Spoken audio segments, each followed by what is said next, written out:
This workshop was recorded in Boston, Massachusetts on Saturday, the 5th day of October of the year 2019. Thank you. I speak French, so bear with me. Well, don't do that.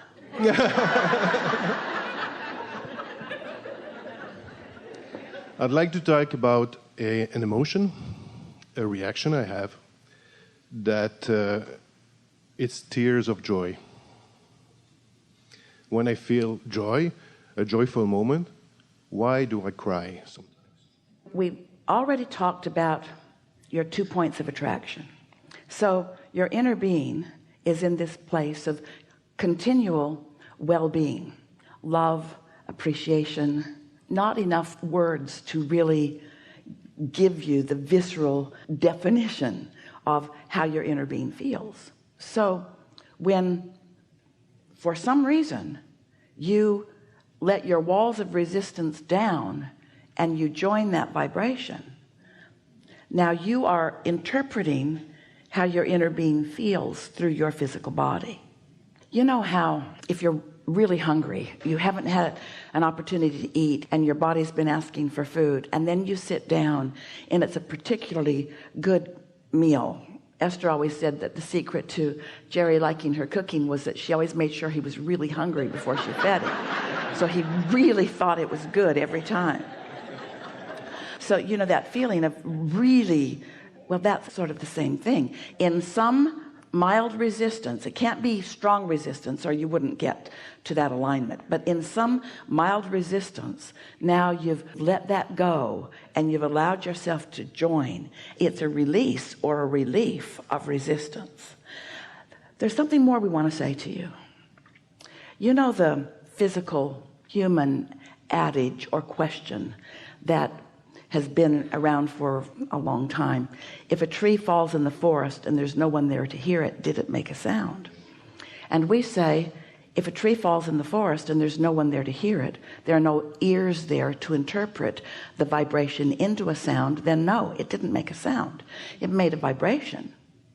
But if there's not the mechanism that translates that vibration into what you call sound, then there was no sound, there was vibration.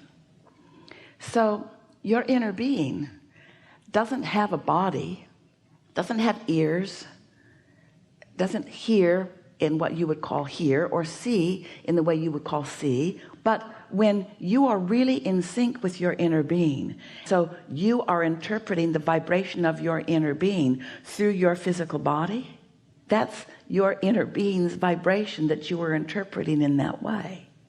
It's just what you might call an over the top, what we would call a normal state of a loving condition.